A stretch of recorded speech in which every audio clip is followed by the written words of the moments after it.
할렐루야. 12월 달이 가까우면 성탄절이죠. 성탄절이 되면 우리가 세례를 받습니다. 그리고 연말이 가기 전에 우리가 성찬식을 합니다. 저는 오늘 말씀을 세례를 받으라 이런 말씀을 가지고 은혜를 받으려고 하는데, 자, 여러분, 교회에서 예식 중에 가장 귀한 예식이 두 가지 예식이 있어요. 그 하나는 세례식이고 하나는 성찬식이에요. 이걸 우리는 뭐냐면 성례식이라고 그래요. 성례, 거룩한 예식이라 이렇게 얘기합니다. 물론 천주교는 결혼식도 성례라고 그래요. 결혼식도 성례라고 해서 그냥 결혼식 하면 얼마나 길게 하는지, 나도 불교는 아니고 캐톨릭처럼 우리 교회도 그렇게 한번 결혼식을 한번 오래 해봤으면 좋겠어. 저 캐톨릭에 결혼식 하는데 한번 가봤더니 2시간 하더라고. 2시간 결혼식을. 저 그래야 추억에 남지 않겠어?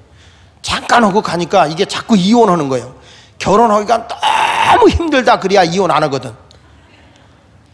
근데 하여간 우리가 보면서 성찬이라고 하는 게 뭐냐 그러면, 예수님이 우리의 허물과 죄를 위해서 십자가에 죽으시고 부활하신 그 예수님께서 십자가에 못 박히기 전에 떡을 떼주면서 이건 내 살이다, 그리고 포도잔을 주면서 이건 내 피다, 이것을 다시 오는, 예수님이 다시 오는 그날까지 기억이 되게 하라, 기념이 되게 하라.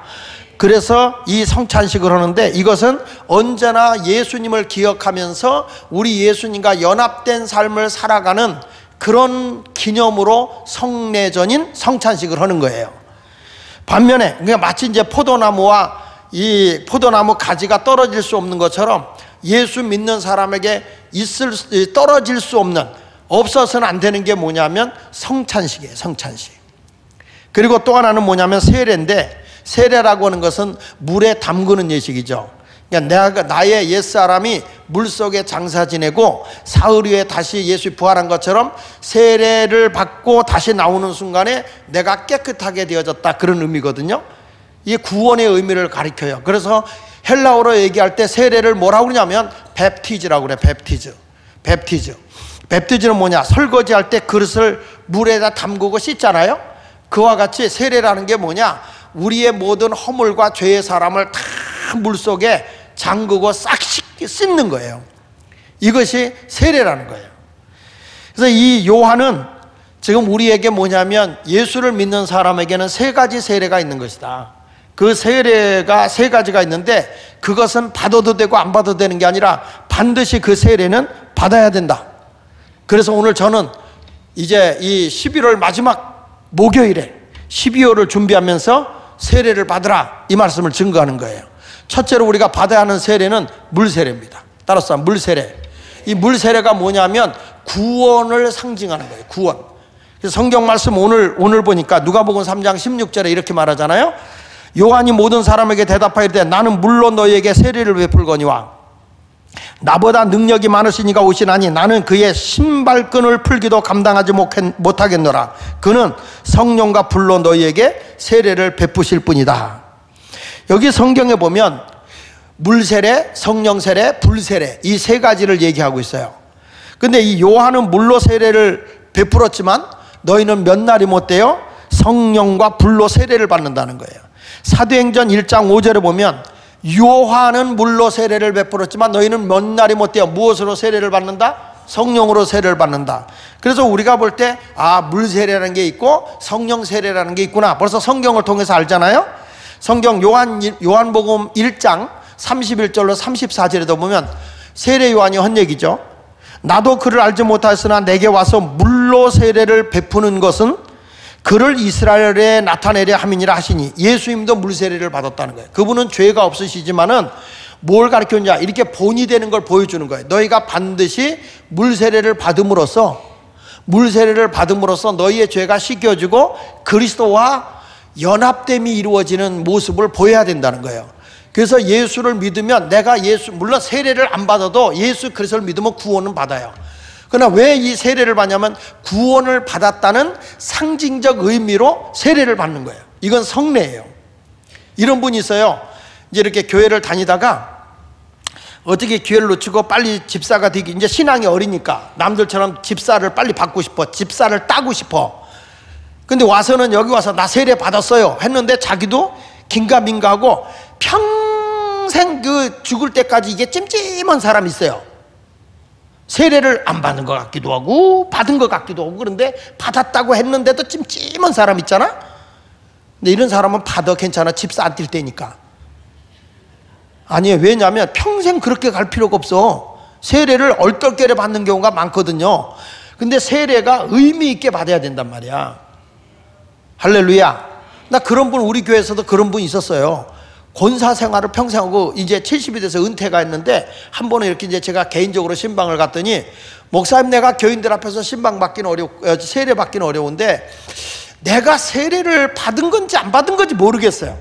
근데 자기가 받았다고는 했대. 세례 받았는지도 안 받았는지도 모르니 받았다고 했대. 그러다 보니까 어떻게 집사 되다가 권사까지 됐는데, 내가 죽을 날이 가까우니까 계속 그게 땡기는데 그게 자꾸 걸린다는 거예요. 그런데 목사님 내가 권사가 돼가지고 올라가서 세례 받기는 어렵잖아.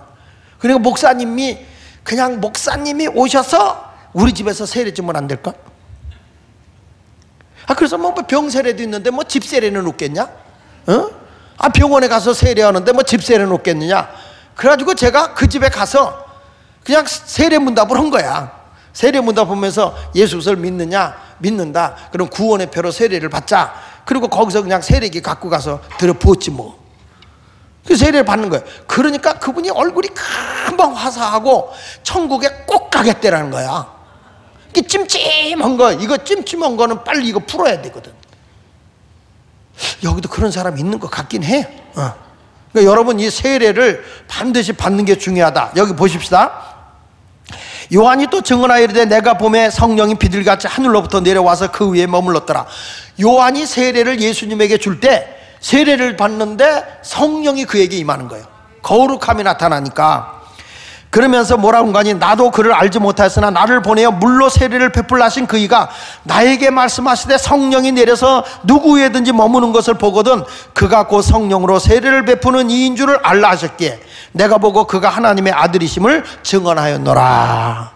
세례를 베풀 때에 성령이 예수님에게 임하는 걸 보고, 그리고 자기는 이분이 메시아구나 하는 걸 알았다는 거예요. 사도행전 19장에도 보면 예배석 교회 교인들이 막 싸나워. 그러면서 그러니까 그때에 바울이 너희가 믿을 때에 성령을 받았느냐? 들어보지도 못했다. 그러면 너희가 무슨 세례 받았느냐? 요한의 물 세례라. 이 사람아, 요한의 물 세례는 예수 그리스도에게 인도하는 과정이야. 예수 그리스도만이 우리의 죄를 우리의 죄를 사해 주시고 우리를 예수님만이 구원할 수 있어. 그러니까 너희가 세례를 다시 받는데 성부 성자 성령의 이름으로 오직 예수 그리스도를 믿는 너희에게 구원의 표로 세례를 받으라.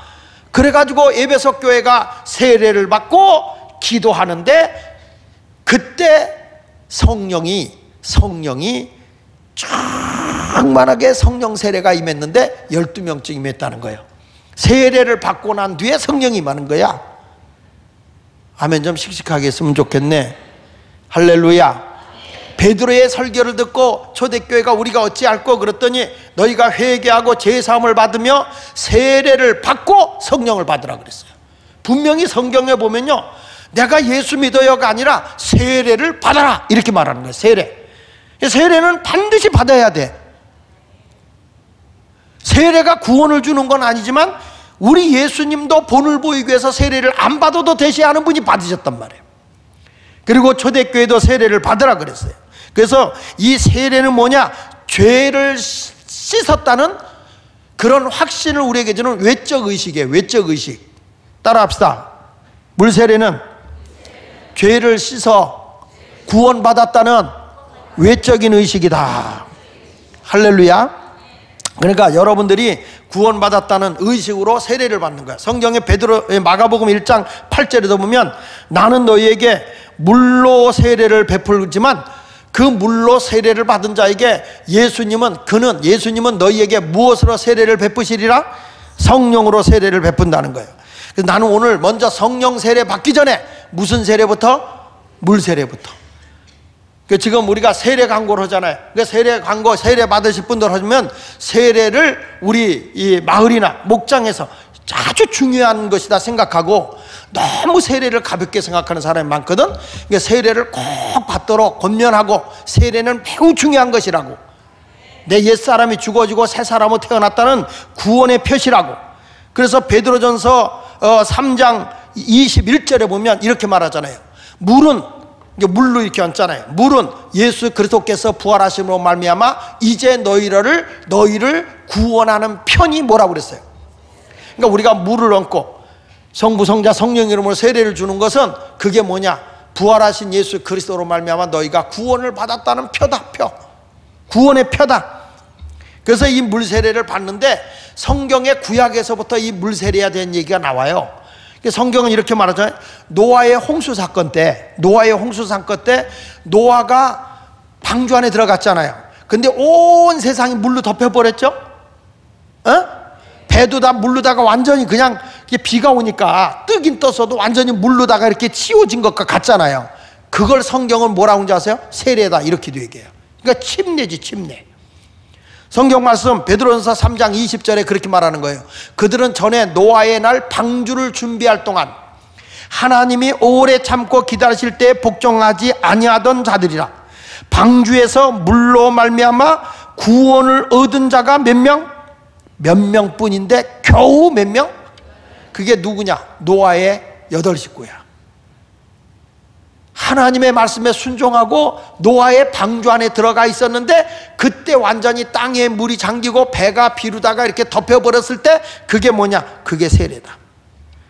이 물이 뭐냐? 그랬을 때 21절 아까 읽은 거, 물은 뭐라고 그랬어요? 예수 그리스도께서 부활하시고 말미암아 이제 너희를 구원하는 편이 뭐라고 그랬어요? 세례다. 그러니까 이 노아의 홍수 사건도 우리를 구원했다는 거룩함을 나타내는 이게 세례를 의미한 것이다. 그리고 또 하나는 뭐냐면 이스라엘 백성들이 홍해를 건너잖아요. 홍해를 걷는 것이 세례다. 성경 말씀 고린도서 10장 1절 이하 보겠습니다. 자, 같이 읽어보세요. 시작. 형제들아, 나는 너희가 알지 못하기를 원하지 아니하노니 우리 조상들이 다 구름 아래 있고, 그러니까 뭐냐면 불기둥 구름기둥으로 인도했잖아요. 낮에 구름이 덮여버리고 그 다음에 바다 가운데를 지나면 그 양옆에 물벽이니까, 그러니까 물로 지나가고 위에 구름 비구름이 덮여버린 것은 뭐냐? 침례다. 침례.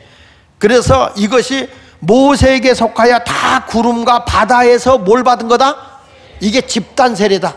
이스라엘 백성의 200만이 넘는 사람이 세례받은 거다.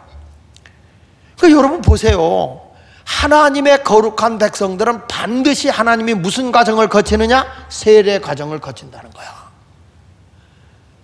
우리 교회에서 꼭 성탄절이 되고 부활절이 되면 세례 예식이 있습니다. 세례 받을 사람 신청하세요. 그러니까 해도 되고 안 해도 되는가 보다 그러는데, 아니에요 여러분. 제가 오늘 이 심야기도 때 이 얘기를 하는 것은 기도하는 사람들이니까 여러분들이 자꾸 우리가 전도해서 세례 못 받은 사람 세례 받게 하고 구원받아서 하나님이 원하시는 적과 꿀이 흐르는 땅에 들어가려고 하면 우선순위가 뭐냐? 세례 받아야 된다는 거예요. 예수 믿고 구원받은 표로다가 세례를 받아라. 할렐루야. 이게요, 물세례의 의미는 뭐냐면 내가 죄 씻음 받았고 예수님과 하나가 됐다는 의미가 세례인 거예요. 따라합시다. 죄 씻음 받고 예수님과 하나가 됐다. 이게 세례라는 거예요. 이게 어디에 나오냐? 로마서 6장에 보면, 로마서 6장 3절로 6절에 보면 무릇 그리스도 예수 합하여 뭘 받은? 세례를 받은 우리는, 그래서 우리가 세례를 받을 때 성부 성자 성령의 이름으로 세례를 받는 거야. 아멘입니까? 세례를 받은 우리는 그의 죽으신 갚아요. 예수님이 죽을 때 나도 물속에서 다시 죽었다. 그래서 세례라고 하는 말이 영어로 얘기할 때 뱁타이조라는 말도 쓰는데, 이 뱁타이조에는 뭐냐면 장사 지냈다, 물에 잠기다, 씻기다, 이런 뜻을 가지고 있거든요. 그 여기서 죽으신 갚아에 세례를 받은 우리도 알지 못하느냐? 그러므로 우리가 그의 죽으신 갚아에 세례를 받음으로, 같이 읽어보세요. 그와 함께 뭐가 됐나니? 그러니까 예수님이 십자가에서 죽었을 때 나도 옛사람, 허물과 죄의 사람도 같이 죽었다. 이는 아버지의 영광으로 말미암아 그리스도를, 그 다음에 뭐라고 했어요? 죽은 자 가운데서 살리신과 같이 우리로 또한 새 생명 가운데 행하게 하려 함이니라. 만일 우리가 그의 죽으신과 같은 모양으로 뭐가 되었으면, 연합한 자가 되었으면 또한 그의 부활과 같은 모양으로 뭐 하는 자가 된다? 연합한 자. 그러니까 예수가 죽을 때 나의 허물과 죄에 옛사람이 죽었다. 그리고 예수가 부활할 때 나도 같이 살았다. 이게 뭐라고요? 세례다. 그래서 세례는 내가 죄사함만 받았다는 의미가 아니라 세례를 받은 그 의미는 예수님과 내가 하나가 됐다. 예수님과 내가 하나가 됐기 때문에 예수님 죽을 때나 허물과 죄의 사람도 죽었고 예수가 부활하여 생명의 분이 됐을 때 나도 영원한 생명을 소유한 자가 됐다. 할렐루야. 계속 읽어봅니다. 만일 우리가 시작. 만일 우리가 그의 죽으심과 같은 모양으로 연합한 자가 되었으면 또한 그의 부활과 같은 모양으로 뭐가 되리라. 그러니까 예수님이 부활했다면 우리도 이 다음에 죽었던 자들도 주님 오시는 그날에 어떻게 되고 부활하고. 그래서 우리는 부활의 신앙을 믿잖아요. 우리는 죽어도 살고 살아서 믿는 자는 영원히 죽지 않는다. 이 부활이 예수님이 부활의 첫 열매가 됐다는 거예요. 내가 예수 그리스도를 믿었다, 세례받았다는 건 뭐냐? 내가 죄사함 받았어. 거기에 멈추는 게 아니야. 구원받았다. 그게 아니라 예수가 죽을 때 나 옛사람도 죽었고 예수가 부활할 때 나도 같이 의의 사람으로 다시 살았지만 내가 예수 안에서 죽으면 다시 우리가 썩지 아니할 몸으로 다시 살게 된다. 부활을 믿으십시오. 계속 6절 읽어봅니다. 시작.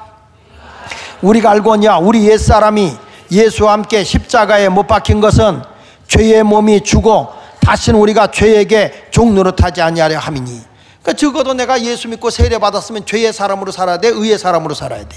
의의 사람으로 살아야지. 예수 믿고 구원받았다고 하면서 여전히 죄된 사람 살아가고 있고 여전히 우리 속에는 주님의 뜻을 따라가려고 하지 않고 주님이 원하는 발자취를 따라서 동행하려고 하지 않고 오직 자기 생각만 앞세우고 가려고 하는 사람들이 많다는 거예요. 항상 하나님의 영광을 드러내고 살아야 되는데 그렇게 말씀을 들었는데 전부 다 색안경을 끼고 보는 거예요. 하나님의 영광을 위해 살라는 거예요. 하나님의 영광을 위해서. 그래서 물세례의 뜻은 4가지가 있어요. 첫째는 뭐냐? 따라합시다. 죄를 씻은 표다. 크게 하세요. 물세례는 크게 하세요. 물세례는 죄를 씻었다는 표시다. 에베소 5장 26절 이렇게 말해요. 이는 곧 물로 씻어 말씀으로 깨끗하게 하고 거룩하게 됐다. 나는 세례받는 순간에 깨끗한 사람이 됐어. 그래서 내가 항상 뭘 듣느냐? 말씀으로 깨끗하고 그리고 거룩하게. 거룩이라는 의미는 구별됐다는 뜻도 있지만 봉헌된 사람이다 이거예요. 내가 하나님께 드려진 사람이라는 거예요. 내가 예수를 믿고 세례를 받았어요. 말씀 안에서 내가 새로 사람이 됐다면 이제는 어떤 사람이 됐냐? 나 예수 믿고 구원받았어. 이런 사람 되지 말고 주를 위해서 헌신하는 사람, 봉헌하는 사람이 되라는 거예요. 디도서 3장 5절에도 그렇게 말하거든요. 우리를 구원하시되 우리의 행한 바 의로운 행위로 말미암지 않고 오직 긍휼하심을 따라합시다. 중생의 씻음과 그러니까 내가 옛날에 더러운 것을 다 씻어버리고 이제 새 사람으로 씻은가 성령이 새롭게 하심으로 하셨다. 예수 안에 세례받는 순간에 나는 새 사람이 되는 거예요. 그래서 첫째는 따라서 죄를 씻는 표다. 크게 하세요. 물세례는 뭐가 씻긴 표다? 죄를 씻은 표다. 다시 세례가 뭐라고요? 물세례가? 내가 예수 안에서 다 죄가 씻겨졌다. 애들도 이렇게 지저분하게 얘 더러운 놈아 씻고 와 그러잖아요. 응, 씻고 와. 그래 씻어. 그래 씻으면 깨끗해지잖아요. 사람이 깨끗이 씻고 사는 것. 그러니까 주 안에서 교회부터 다니면 세례받고 나는 옛사람의 것은 다 씻어버렸다. 난 새 사람이 되었다. 예수 믿으면서 그냥 아직까지도 옛사람의 용어를 쓰고 옛사람의 구습을 그대로 갖고 있고 옛사람의 행동을 그대로 하고 있으면 이건 세례가 아니죠. 진정한 세례는 예수 안에서 예수님과 하나가 되는 거니까 연합되어지는 거니까 완전히 거룩하게 씻겨진 삶을 살아야 하는 것입니다. 그 다음에 뭐냐? 내가 세례를 받았다는 것은 한번 따라합시다. 예수의 피로 내 양심과 내 행실이 깨끗해지는 것이다. 다시 양심과 행실이 깨끗해진 것이다. 그러니까 세례가 뭐냐? 예수의 피로서 내가 행실과 양심과 행실이 깨끗한 거다. 성경 말씀 히브리서 9장 14절에 이렇게 말하거든요. 하물며 영원하신 성령으로 말미암아 흠없는 자기를 하나님께 드린 그리스도의 피가 어찌 너희 양심을 죽은 행실에서 깨끗하게 하고. 뭐냐면 일락을 좋아하는 사람은 살았다 하는 이름을 가져서 실상은 죽은 자라고 그랬잖아요. 근데 우리는 일락을 위해 사는 자가 아니라 주를 위해 사는 자거든. 그래서 살아계신 하나님을 섬기게 하지 못하겠느냐. 여기 보니까 다시 읽어보세요. 그리스도의 피가 어찌 너의 양심을 죽을 행실에서 깨끗하게 못하고 살아계신 하나님을 섬기게 하지 못하겠느냐. 진짜 내가 예수 믿고 구원받았으면 누구 섬기는 거예요? 누굴 섬겨야 되는 거예요? 하나님을 섬겨야죠. 하나님을 예배해야죠. 아멘도 어지간히 하느네.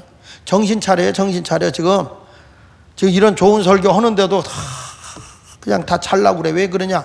마귀가 여러분을 넘어뜨리는 거야. 내가 세례받았다, 거기에 머무르지 말고 그리스도를 위해서 헌신해야 되겠다. 아멘.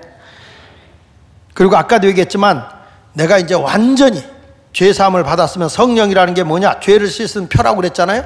죄 사함의 표시요. 세례가 뭐라고요? 죄사함을 받아. 그래서 여러분 세례 증서 받아? 세례 증서 갖고 있죠? 그거 볼 때마다 내가 이제 완전히 죄사함을 받아서 주님과 연합한 자가 되었구나, 이런 고백을 하고 세례 증서를 받으라고. 증명서로 갖고 있지만 말고요. 요한일서 1장 9절에 보니까 만일 우리가 우리 죄를 자백하면 그는 미쁘시고 의로우사 우리 죄를 사하시며 우리를 모든 불의에서 어떻게 한다? 깨끗하게 한다는 거예요. 그래서 이제부터 여러분들은 세례를 받음으로써 이제 죽음의 자리에서 어디로 올랐냐? 다시 삶의 자리로 옮겨진 거예요.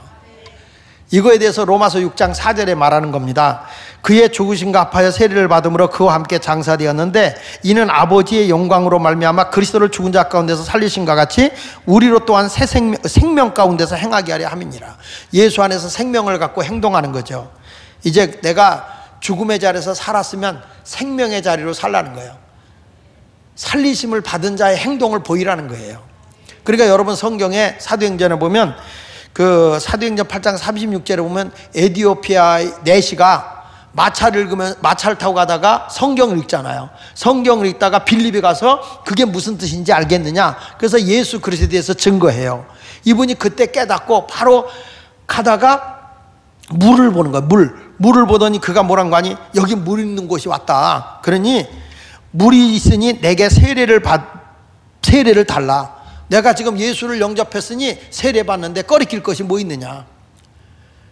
그러니까 물 세례를 꼭 받는 거예요. 자, 같이 읽어볼까요? 시작. 길 가다가 물 있는 곳에 이르러 그 내시가 말하되 보라 물이 있으니 내가 세례를 받음에 무슨 꺼리낌이 있겠느냐. 그러니까 이 세례는 아주 귀한 거예요. 그러니까 여러분 세례를 귀하게 받았으면 좋겠어? 천하게 받았으면 좋겠어? 근데 우리 교회 이렇게 세례 받을 때 보면 그거 가르쳐야 되거든. 세례를 받을 때 보면 그냥 아무렇게나 오거든. 세례 받을 때는요 좀 이쁘게 하고 제일 좋은 옷 입고 올라와야 돼. 그냥 잠바떼기 걸치고 오는 사람도 있어. 하나님 앞에 예배 들어오는데 대표 기도자가 티셔츠 입고 올라오고, 이게 말도 안 되는 거야. 하나님 앞에 예의가 있어야지. 여러분 높은 사람 만나러 갈 때 아무렇게나 입고 갑니까? 나는 어느 때 이렇게 올라올 때 마음이 상하는 거야. 우리 예수 마을교회 대표 기도자가 수준이 저거밖에 안 되나? 하나님 앞에 예의는 갖추고 올라와서 예배를 드려야 될 거 아닌가.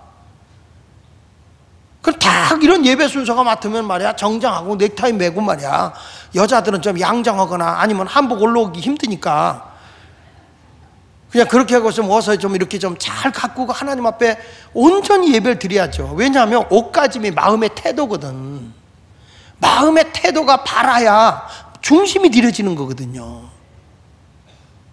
그러니까 세례 받을 때도 내 옛사람이 죽어지고 새 사람으로 태어나는 시간인데, 아기가 태어날 때도 배내 옷 깨끗한 옷 준비해요? 입던 광목바지 준비해요? 이 동네 질문 같지 않으면 대답을 하네. 아니 새 생명이 태어나도 깨끗하게 하잖아. 내 속사람이 새로 태어나는 그 거룩한 세례식을 행하는데도 그냥 아무렇게나 오고 앉아갖고, 어떤 사람은 또 여전히 여기서 굴뚝에서 연기 냄새가 나고 와. 세례 받으면 옛사람을 딱 끊어버리는 거예요. 새 사람의 길로 걸어가는 거예요. 옛사람은 죽고 보라 나는 새 사람이 됐어. 이런 예식이거든. 그러니까 여러분 세례식을 거룩한 예식이다 생각하고 물세례도 소중히 받도록 그렇게 훈련되길 바라요. 할렐루야. 그러니까 교회는 물세례도 성례식입니다. 거룩한 예식입니다. 그걸 알고 우리 이 철야기도 오신 분들이 이런 거 다 알고 가르쳐줘. 누가 세례받는다, 우리 목장에서, 우리 마을에서 누가 세례받는다 그러면은 이렇게 좀 단정하게 오라고. 안 오면은 바깥에서 옷을 하나 사 입혀. 그렇지 않으면 화장실에 가서 샤워 시켜갖고 드라이 쫙 시켜가지고. 하나님 앞에 그런 예의는 갖춰야지.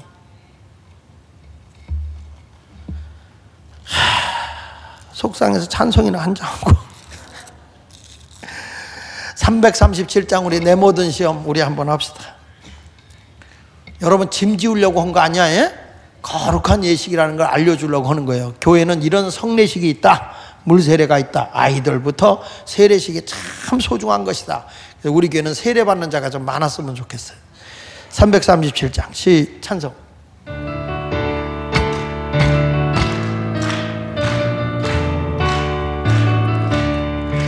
내 모든 시험 무거운 짐을 주 예수 앞에 아뢰며 근심에 쌓인 날 돌아보사 내 근심 모두 맡으시네. 무거운 짐을 나 홀로 지고 견디다 못해 쓰러질 때 불쌍히 여겨 구원의 주님 은혜의 주님 오직 예수. 내 모든 괴로움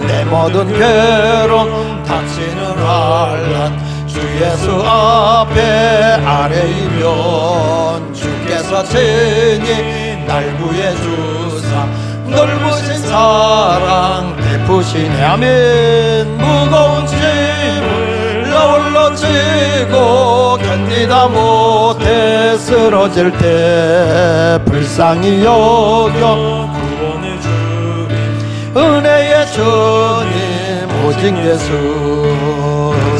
점점 무거워질 때 주 예수 앞에 아뢰이면 주께서 친히 날 구해주사 내 대신 짐을 주시네. 무거운 짐을 나 홀로 지고 견디다 못해 쓰러질 때 불쌍히 여겨 구원해 주리. 은혜의 주님 오직 예수. 마음의 시험 무서운 죄를 주 예수 앞에 아뢰이면 예수는 너의 능력이 되사 세상을 이기 힘주시네. 아멘. 무거운 짐을 나 홀로 지고 힘있게 못해 쓰러질 때 불쌍히 여겨 구원해 주리. 은혜의 주님 오직 예수. 할렐루야. 두 번째 가서는 따라합시다. 성령 세례. 크게 하세요. 성령 세례. 그러니까 성령 세례와 성령 충만은 같이 오기 때문에 그래서 제가 사역의 세례다 이렇게도 얘기했는데 성령 충만은 사역이고요. 성령 세례는 뭐냐면 아까 얘기했잖아요. 아까 뭐라냐면 세례는 그리스도와 하나 되는 거다. 세례는 그리스도와 연합되는 거다. 성령 세례는 뭐냐면 성도가 한 몸이 되는 거다. 성령 세례는 성령 세례를 통해서 공동체가 하나가 되는 거야. 이게 성령 세례야. 성경 말씀은 누가복음 3장 16절 하반절에 보면 그는 성령으로 세례를 베푸신다 그래서 성령과 불이라고 그랬으니까 성령만 띄어서 성령으로 너희에게 세례를 베푸실 것이다.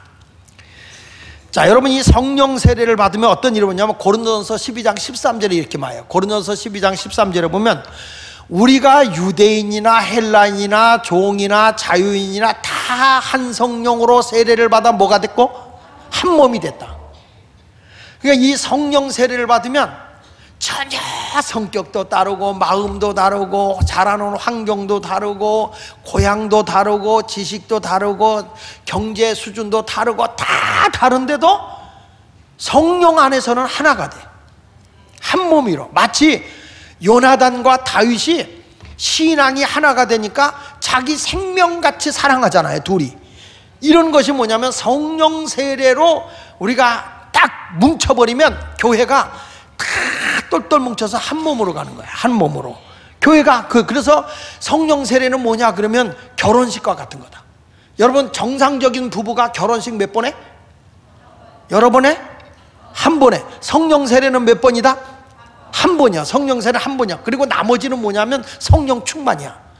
성령 세례는 우리 주님이 큰 성령을 주잖아. 그 성령 세례 받으면 교회 안에서 다 네가 내가 편이 갈라지는 게 아니야. 먼저 믿었니, 나 좀 믿었니, 네가 무슨 뭐 돈이 있니 없니, 똑똑하니 덜 똑똑하니, 성격 있니 없니, 이런 거 가지고 따지는 게 아니라 하나가 되는 거예요. 이게 성령 세례예요. 교회가 병들어 버리면 아무리 교회에서 설교를 해도 다 따로 놀아. 자기 생각대로 놀아. 자기 생각대로, 자기 생각, 자기 판단으로 살아가는 거야. 이게 뭐냐면 교회가 분열되는 거야. 무슨 얘기하면 자기 소리 내기 바빠. 하나님의 뜻을 따라가야 되는데 하나님의 뜻이 아니라, 하나님의 목적이 아니라 다 자기 소리 내기 바쁜 거예요. 그러니까 성령은 헬라인이든지 유대인이든지 종이든지 자유한 자든지 다 성령 안에서 한 몸을 이루는 거다. 우리 목장에서 뭐 합시다, 마을에서 뭐 합시다, 한 몸이 돼야 되는데, 나 바빠서 가요, 난 마음에 안 들어서 가요, 난 이 목장 싫어요, 난 여기 싫어요, 전부 다 가는 게 뭐냐면 아직도 성령 세례를 못 받아서 그래. 성령 세례 받으면 한 몸이 되는 거예요. 그렇게 되면 어떤 사람이냐, 예수님을 중심으로 같은 운명 공동체가 되는 거야. 함께 웃고 함께 울고 함께 기뻐하고 함께 나누고, 이런 공동체가 초대교회 아닙니까? 그래서 갈라디아서 3장 27절에 이렇게 말하죠. 누구든지 그리스도와 합하기 위하여 세례를 받은 자는 그리스도로 옷 입었다. 너희는 유대인이나 헬라인이나 종이나 자유인이나 남자나 여자나 다 그리스도 예수 안에서 뭐라고 그랬다? 좀 똑바로 읽어봐요. 유대인이나 헬라인이나 종이나 자유인이나 남자나 여자나 다 그리스도 예수 안에서는 둘이다. 하나야, 하나. 이게 성령의 역사를 통해서 이루어지는데 아무리 하나가 되라 해도 하나가 안 돼요. 근데 성령이 오면 공동체, 성도 간의 한 몸이 하나가 된다는 거예요. 지금 여러분의 공동체는 한 마음 한 뜻입니까? 하나님 중심으로 한 마음 한 뜻입니까? 아니면은 지금 따로 놀고 있습니까? 어? 여러분들 지금 허파, 양파, 쪽파, 푸파 하는 거 아니야? 니파, 내파. 이 파벌로 갈라지는 거예요. 주방파. 어? 딱 보면 여기는 뭐 한파, 여기는 뭐 김파, 여긴 이파. 교회가 왜 그래? 교회가 성령으로 하나가 되면 다 예수 중심으로 쫙 하나로 일사천리로 가는 거예요. 그게 교회인 거예요, 교회. 그래서 이제 우리가 그렇게 되고 나면 여기 다시 한번 보면 이렇게 말씀하잖아요. 어디를 보냐면 고린도서 12장 13절에 보면 우리가 유대인이나 헬라인이나 종이나 자유인이나 다 한 성령으로 세례를 받아 한 몸이 되었고, 그 다음에 또 뭐라고 그랬어요? 또 한 성령을 마시게 하셨느니라. 성령을 마셔. 이게 뭐냐면 성령 충만이에요. 성령은 왜 주느냐면 사역을 위해서 주는 거예요. 뭘 위해서 준다고? 사역을 위해서 주는 거야. 예수님의 제자들이 성령 받으라고 하는 것은 땅끝까지로 내 증인이 되게 하려고 성령 받으라는 거예요. 사역을 위해서. 근데 내가 성령을 세례를 한번 받고 성령 충만이 같이 와. 근데 내가 사역을 안 하잖아? 그러면 성령 충만함이 사라져요. 그걸 뭐냐면 성령을 뭐 하지 말라 그랬죠? 소멸하지 말라 그랬잖아. 소멸. 그러니까 성령은 없어지는 거야. 배터리도 오래 쓰면 어떻게 돼? 없어져. 방전돼. 다시 배터리도 다 쓰면 어떻게 돼? 성령도 안 쓰잖아. 자연 방전돼. 근데 어떻게 해야 이 성령을 내가 여기 보니까 마시느냐, 다시 성령 충만함으로 마시느냐, 그거는 사역을 해야 돼. 사역.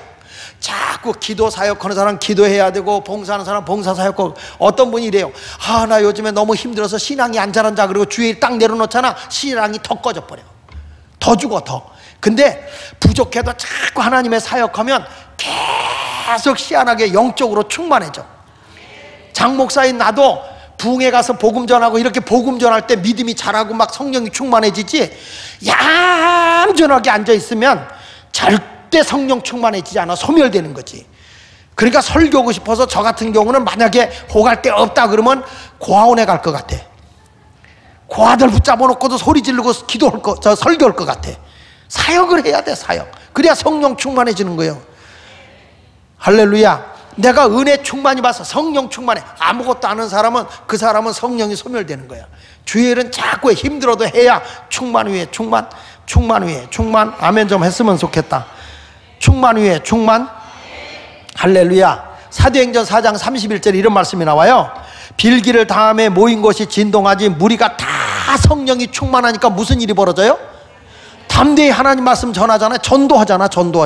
성령 충만하니까 가만히 있는 게 아니라 나 성령 받았어. 그리고 교회만 앉아가지고 나 같은 잡놈이 용서함 받아서 주 앞에 왔다. 저 아버지 이것만 하는 게 아니야. 나가서 전도하는 거야. 그러면 성령 충만이 막 몸에서 배어나. 몸에서. 할렐루야. 여러분들도 사역하면 주일학교 교사도 하고 막 해야 내가 성령이 충만해지는 거야. 사도행전 6장 3절에도 이렇게 말씀합니다. 자, 시작.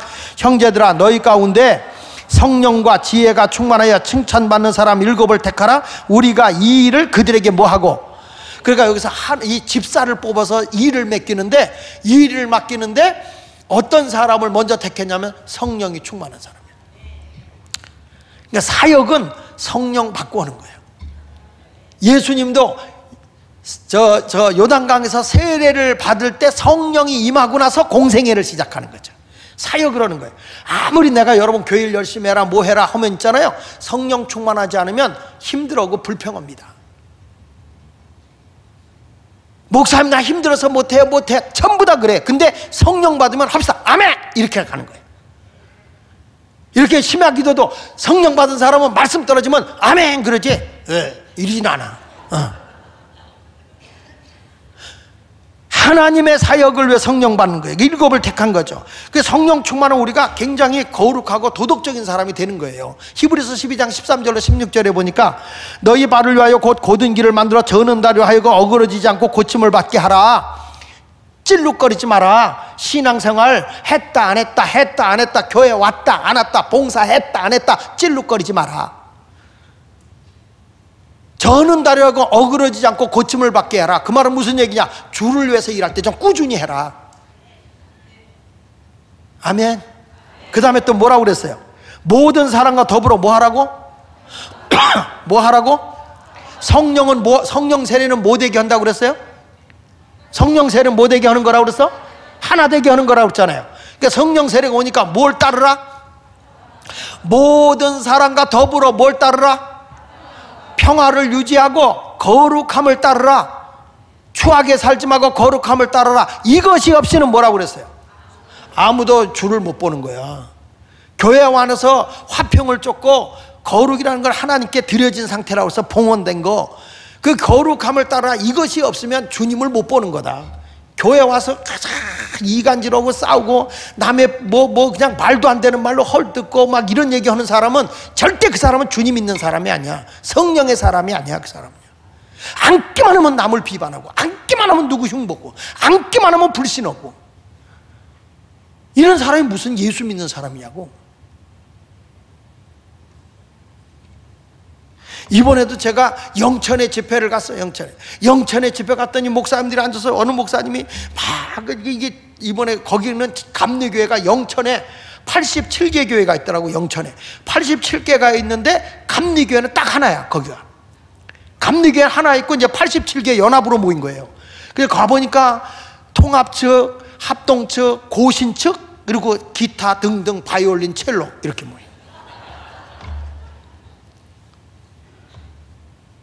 근데 거기서 목사님들과 같이 이렇게 앉아 있는데 그 장로교 목사님들이 참 힘든 게 뭐냐면, 장로교는 위임 목사가 돼야 모든 권한을, 위임 목사를 못 받으면 임시 목사. 근데 장로님들이 자기들끼리 연합을 해가지고 목사님을 위임하지 말고 임시 목사로 하자. 그래가지고 그 교회에 부임했는데 3년 됐는데 5년 됐는데 임시 목사로 있는 거야. 그런데 가도 기가 차고 매가 차고 손사가 방맹이 차고 그지가 깡통 자겠잖아.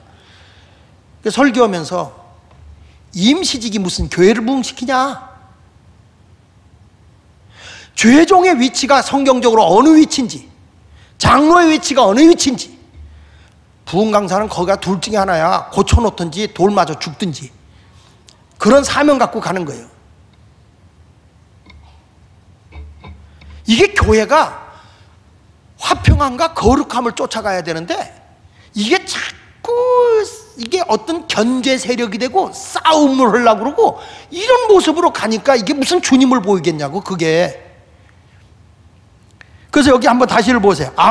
이것이 없이는 아무도 주를 보지 못하리라. 계속 읽어볼까요? 너희는 하나님의 은혜에 이르지 못하는 자가 없도록 하고 또 쓴뿌리가 나서 괴롭게 하여 많은 사람이 이로 말미암아 더럽게 되지 않게 하며, 그 다음에 음행하는 자와 혹 한 그릇 음식을 위하여 장자의 명분을 판 에서와 같이 망령된 자가 없도록 해라. 교회가 자기 사리사욕을 위해서 살지 말고 하나님의 영광을 위해 살아라. 하나님의 영광을 위해서. 그래서 나는 우리 예수마을교회가 어느 교회냐, 성령 세례받고 성령 충만해서 주님과 한 몸 되고, 그리고 주의 일을 계속 너무 열심히 해서 성령 충만, 성령 충만, 성령 충만. 여러분 사역하는 사람이 기도 안 하고 어떻게 성령 충만하냔 말이에요. 말하기 전에 당회가 가까웠잖아. 당회가 가까우고 지금 당회가 가까우고 기획위원회도 해야 되는데 왜 장로들이 기도 안 하냐고. 당회가 갖고 왔는데. 그러니까 자기 소리 내잖아. 자기 소리 내잖아. 기도 안 하니까. 다 와서 지금 기도해야 돼. 교육자들도 기도하고. 연말이 되면요 나 같은 귀신이 도로교회로 다 온대야. 왜냐하면 자기 주장을 많이 하니까. 자기 주장을 많이 하니까. 주님의 영광을 위해서 살아야지. 연말연시가 되면 그래서 제가 좀 이렇게 싸나워지기 시작하는 거예요. 왜냐? 십자가의 군병들이 모여서 살아야지 어둠의 영에 붙들려 있으면 안 돼. 교회는 특별히 예수마을 이 동네는 신당동이잖아. 영적 싸움에서 이기고 나가야 우리 교회가 부흥되는 거고 하나님의 역사가 일어나는 거예요. 믿습니까? 마지막으로 따라합시다. 불세례. 따라서 불세례. 불세례를 받으라 그래서 불세례. 불세례가 뭐냐? 고난이요, 고난. 하나님 나라 가려면 고난 받는 거예요. 누가복음 3장 16절에 불로 너에게 세례를 받으라. 예수님도 십자가의 고난을 세례라고 얘기했잖아요. 누가복음 12장 49절 50절 한번 읽어볼래요? 시작. 내가 불을 땅에 던지러 하는 이불이 이미 붙었으면 내가 무엇을 원하리요? 나는 받을 세례가 있으니 그것이 이루어지기까지 뭐라고 그랬어요? 십자가의 죽음이라는 고난이 내게 오기까지 이 받을 세례가 있다는 거예요. 이 고난의 세례. 이것이 다 이루어지기까지 난 지금 정말 답답하다는 거예요. 주님이. 예수님이 사랑하는 제자들에게 쫓아올 때 예수님 우리도 높은 자리 우의정 자의정 자리에 앉아주세요 그래. 그러니까 예수님이 너도 내가 마실 잔을 받을 수 있겠냐 이렇게 묻잖아요. 마가복음 10장 38절로 39절에 보면 이런 말씀이 나와. 예수께서 이르시되 너희는 너희가 구하는 것을 알지 못한다. 같이 읽어봅시다. 시작. 내가 마시는 잔을 너희가 마실 수 있으며 내가 받는 세례를 너희가 받을 수 있느냐. 이게 뭐냐면 고난의 잔이야. 고난의 세례. 십자가에 상상할 수 없는 그 고난. 그 고난의 잔과 고난의 그 십자가를 너희들이 좀 이걸 받을 수 있겠느냐, 이 세례를 너희가 받을 수 있느냐 이렇게 물어본 거예요. 근데 뭔지도 모르고 그들이 말하되 할 수 있어요 그런단 말이에요. 다음 우리 예수마을교회가 벌써 딱 뭐 어떤 어려움이 왔다 그러면 다 목사한테 떠넘기지 말고 십자가를 좀 져요. 에? 왜 얼굴들이 그 모양이야? 뭐 누가 알아서 하겠지 그러지 말고 여기 성경을 다시 읽어봐요. 시작. 그들이 말하되 할 수 있나이다. 예수께서 이르시되 너희가 내가 마시는 잔을 마시며 내가 받는 세례를 받을 것이다. 그래서 예수님의 제자들이 나중에 뭔지도 모르고 했다가 죽었어. 다 순교했어요. 고난 얘기를 걸어가는. 주님의 나라 가려면 여러분 예수 믿는다는 것은 영광의 자리라기보다는 하늘의 것을 위해서 고난의 길을 걸어가는 거야. 군인이 나라의 부름을 받고 가면 그만큼 고난이 오는 거예요. 공직자들이 그래서 힘든 거예요. 특별히 우리 이 경찰들이나 형사들이나 이런 분들이 범죄자를 잡고 나라의 치안을 생각하면서 갈 때 그분들이 호락호락합니까? 얼마나 그 악당들하고 싸워야 되는 게 힘든데 이 범죄자들하고 싸우는 게 얼마나 힘들어. 그 수고가 많은 거죠. 왜냐하면 다른 사람의 유익을 위해서. 그것을 없이 사명감이 없이 공직자가 되면 사고 저지르는 거예요. 목회도 똑같고 주의 일도 그래요. 주님의 나라를 위해서 우리는 힘들어도 고난의 길을 가자는 거예요. 하나님의 영광을 위해서. 아멘입니까? 누가복음 17장 25절에도 이렇게 말해요. 그러나 그가 먼저 많은 고난을 받으며 이 세대에 버림받아야 할지니라. 예수님이요, 이 세상에 오셔서 얼마나 많은 고난을 받았어요. 이 땅에 와서 예수님이 환영받은 게 아니라 버림받았더라. 버림받았다. 왜냐? 악의 세력과 싸워야 되니까. 교회는 악을 이기는 데입니다. 악에게 지면 안 돼. 악과 타협하면 안 돼요. 고린도후서 1장 5절로 6절에 이렇게 말합니다. 자, 한번 같이 읽어봅시다. 시작. 그리스도의 고난이 우리에게 넘친 것 같이 우리가 받는 위로도 그리스도로 말미암아 넘치는도다. 우리가 환난을 당하는 것도 너희가 위로와 구원을 받게 하려는 것이요, 우리가 위로를 받는 것도 너희가 위로를 받게 하려는 것이니 이 위로가 너희 속에 역사하여 크게 우리가 받는 것 같은 고난을 너희도 견디게 하느니라. 내가 주 안에서 당하는 고난은 하늘의 위로가 있다는 거예요. 하늘의 상이 있다는 거예요. 하늘의 복이 있다는 거예요. 그러니까 목회를 하고 뭐 해도 목사들도 교회가 세워지기까지는 그만큼 고난을 겪어서 교회가 세워지는 거예요. 근데 그 뒤에 보면 하나님이 다 위로해줘. 위로. 여러분들도 주를 위해 헌신하고 힘들죠? 누구의 위로가 있느냐? 주님의 위로가 있는 거예요. 빌립보서 3장 10절에 그런 말씀이 나와요. 내가 그리스도와 그 부활의 권능과 다같이 그 고난의 참여함을 알고자 하여 그의 죽으심을 본받았다. 바울이 하는 얘기야. 내가 그리스도와 그 부활의 권능과 그 고난의 참여함을 알고자 그의 죽으심을 본받았다. 그래서 예수님과 같이 나는 예수와 같이 살다, 예수같이 죽겠다는 거예요. 그래서 내가 사는 게 아니라 내 안에 그리스도가 사는 거다. 살아도 주를 위해 살고 죽어도 주를 위해 죽는다. 바울은요, 골로새서 1장 24절 한번 더 볼래요? 크게 읽어봅시다. 시작. 나는 이제 너희를 위하여 받는 괴로움을 기뻐하고 크게 그리스도의 남은 고난을 그의 몸된 누구를 위하여, 교회를 위하여 내 육체에 채우노라. 다시, 그리스도의 남은 고난을 어디를 위하여? 그의 몸된 어디를 위하여? 교회를 위하여 내 육체에 채우느라.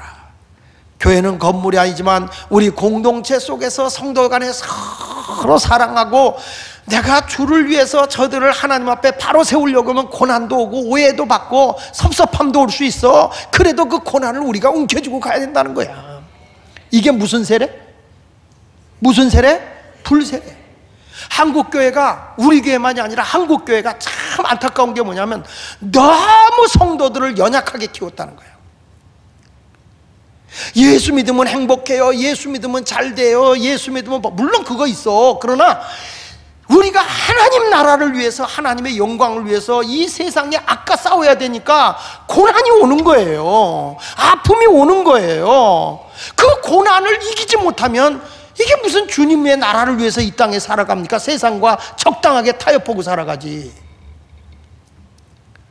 그러니까 자기 희생도 하고 헌신하면서 하나님 나라가 세워지기 위해서, 하나님의 뜻을 이루기 위해서 우리가 희생하고 헌신하고 고난의 길을 걸어가는 겁니다. 아유, 목사님 힘든데 뭐 또 이번에 또 장 보러 가요? 돈을 또 써야 돼요? 써야지. 그리스도의 남은 고난을 우리가 채워야 돼. 로마서 8장 17절에 뭐라고 그랬어요? 같이 읽어보겠습니다. 시작.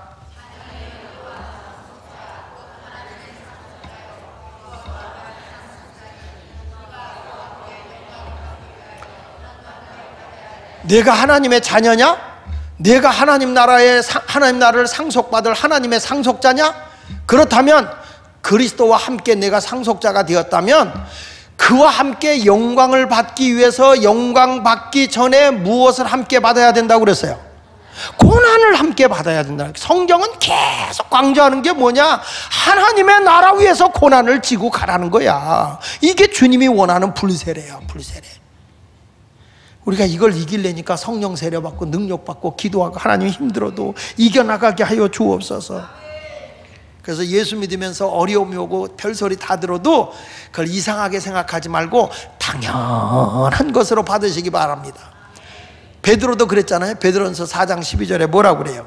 사랑하는 자들아, 너희를 연단하려고 하는 불시험을 이상한 일 당한 것 같이 뭐 하지 말라고? 그러니까 여러분 예수 믿으면서 때로는 잘하려고 했더니 말도 듣고, 때로는 어떤 사람이 말도 안 되는 말로 누명을 뒤집어 씌우고 별소리를 다 들은 것이 이상한 거예요, 정상이에요? 대답을 안 한다 이제. 정상이요, 이상한 거예요? 정상이요. 그게 교회 안에 와서 열심히 하려고 그러면 믿음 적은 사람이 자기 생색 내려고 하는 사람들이 꼭 열심히 있는 사람을 씹어요. 끔도 아닌데. 그것도 꼭 희한해. 먼저 사람들이 그래. 먼저 믿은 사람들이. 빌립보서 1장 29절에 사도 바울이 또 그러잖아. 그리스도를 위하여 너에게 은혜를 주신 것은 다만 뭐라고 그랬어요? 예수만 믿을 뿐 아니라 그를 위하여 뭐도 받게 하려고? 고난도. 예수만 믿는다고 되는 거 아니다. 예수 믿는다는 거 아니다. 뭣도 받아라. 고난도 받아야 된다. 그래, 고난이 오면 슬퍼해야 돼, 즐거워야 돼. 아이고 주님과 함께 고난일 간에 아이고 할렐루야 그래야 되는 거예요.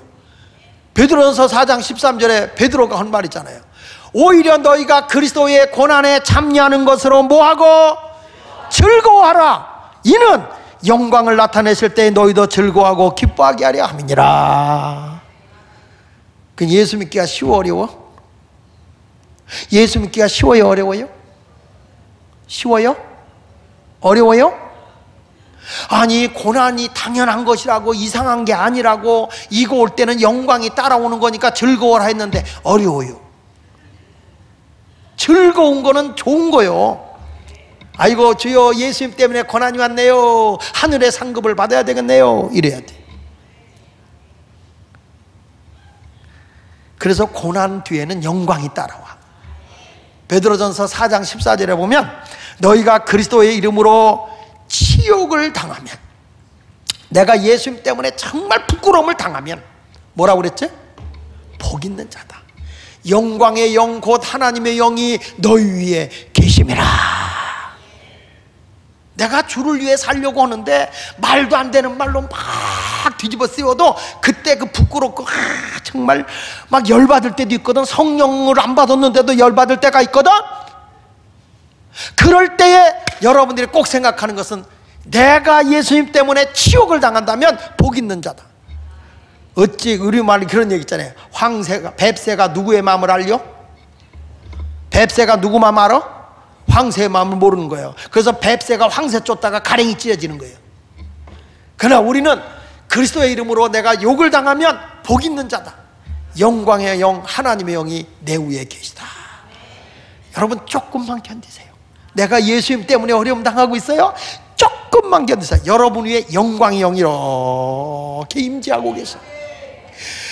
김집사야, 너가 나 때문에 어려움 만나고 있구나, 힘든 일 있구나. 영광의 영이 내가 너를 영광스럽게 할 거다. 우리가 이런 걸 보면서 저는 이렇게 생각하고 있어요. 우리가 하나님 나라를 위해서 살아가잖아. 이게 선이냐 악이냐, 이게 선이냐 악이냐 이것 갖고 막 논쟁할 때 우리 예수 믿는 사람이 꼭 기억해야 할 게 있어. 누가 옳으냐를 보지 말고 무엇이 옳은가. 네가 옳으냐 누가 옳으냐 말에 휘둘리지 말라는 거야. 하나님의 사람은 주님을 중심에다 딱 놓고 무엇이 옳은 것이냐, 무엇이 옳은 것이냐, 그거를 생각하고 나가라는 거예요. 목사님 얘기 들어보니까 누구 말 들어보니까 누가 이렇고 제 사람이 저렇고 저가 어쩌고 저쩌고. 목사님 말이 많아요.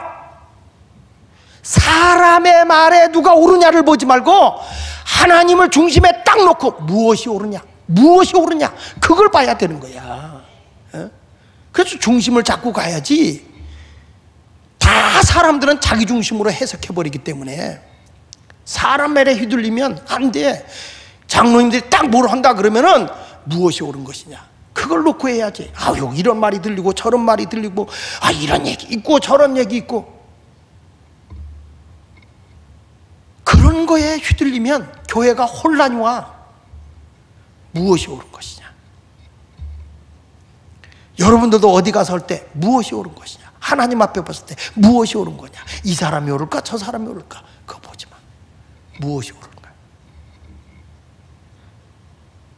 대통령이 지금 이 나라가 잘못한 게, 아니 세상에 광화문에 가서 위인 김정은 환영식이 열리고 있어. 여러분, 김정은이가 위인이요? 대한민국에 무슨 그런 큰일을 해서 위인입니까? 그 인간이 싸가지 없는 놈이지. 에? 천의 사람을 죽이고 무슨 그게 위인이냐고. 아니 세상에 광화문에서 공산당이 좋아요 이 짓거리 하고 앉아서 도대체 대한민국의 정체성이 뭐냐고. 그래도 그런 놈은 안 잡아가. 또 이상한 놈, 이상한 사람만 잡아가지. 지금 나라가 나라꼴이 아니야.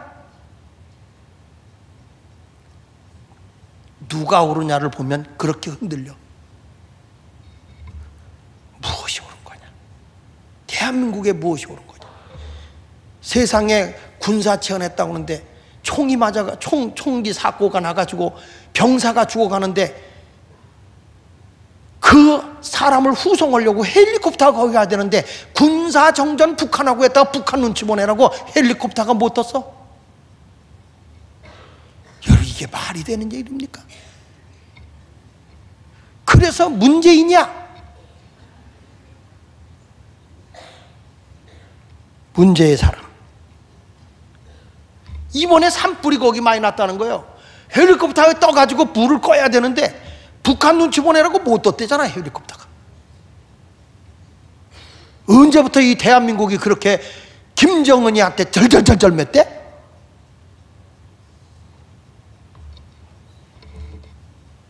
여러분, 나라 위해 기도해야 돼. 지금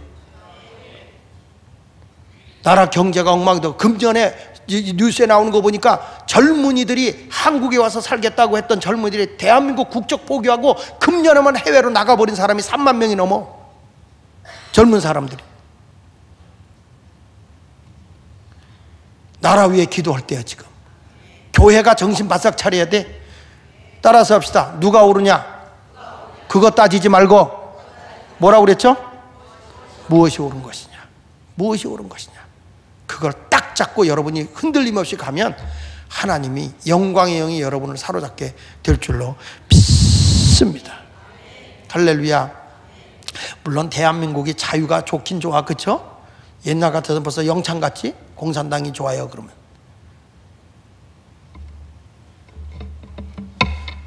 아버지, 이상 설교 끝냅시다. 10시가 넘었네. 할 말은 많지만 이걸로 끝내고, 자 이제부터 3가지 세례. 첫째, 물 세례는 그리스도와 연합되는 거다. 아멘. 내가 죄 사함 받고 그리스도와 연합된 그게 세례다. 그 다음에 불 세례는 뭐라고 그랬어요? 공동체의 성도들이 한 몸이 되는 것이다. 공동체의 성도들이 하나가 되는 것이다. 이게 성령 세례로 이루어진다. 성령 충만은 사역할 때 계속 채워진다. 하나님 일을 내려놓지 말고 계속 사역해야 성령 충만. 성령 충만은 왜 주는 거예요? 사역을 위해서. 아멘. 우리 공동체가 성령 충만하면 하나님 나라 위해서 일하게 돼 있어요. 그 다음에 불세례는 뭐다? 불세례는 뭐다? 고난의 세례다. 내가 하나님 나라 위해서 고난이 오는 거다. 고난이 오면 부끄러워해라, 영광스럽게 여겨라. 예수 믿고 주를 위해 일하다가 사람 말 들으면 시험 들어라, 영광스럽게 생각하라. 교회 열심히 해서 누가 옆에서 말한다고 그래서 시험 들고 삐져야 돼요. 주를 위해서 열심히 살아야 돼. 자, 누가 옳으냐를 생각해야 돼. 무엇이 옳은가를 생각해야 돼. 무엇이 옳은 것인가. 이걸 생각하며 여러분 흔들리지 말고 주를 향해서 굳게 나가십시오. 할렐루야. 그러면 우리 교회도 여러분도 하나님 나라에서 면류관 쓰게 되고 영광의 면류관이 주어질 줄로 믿습니다. 할렐루야. 자, 옆 사람과 인사하세요. 우리가 꼭 세례 받읍시다. 크게 봐요. 우리가 세례 받읍시다. 무슨 세례? 물 세례, 성령 세례, 불 세례. 지금 우리 한국에 불 세례가 지금 식어지고 있으니까 이제 주를 위해 고난의 길을 걸어요. 모세도 주를 위해 살아가니까 고난이 오는 거고, 모세도, 바울도 주를 위해 살아가니까 고난의 세례가 오는 거야. 진짜 예수를 위해 살면 고난이 안 오면 거짓말이야. 고난의 세례, 희생의 세례의 길을 걸어갈 수 있기를 축복합니다.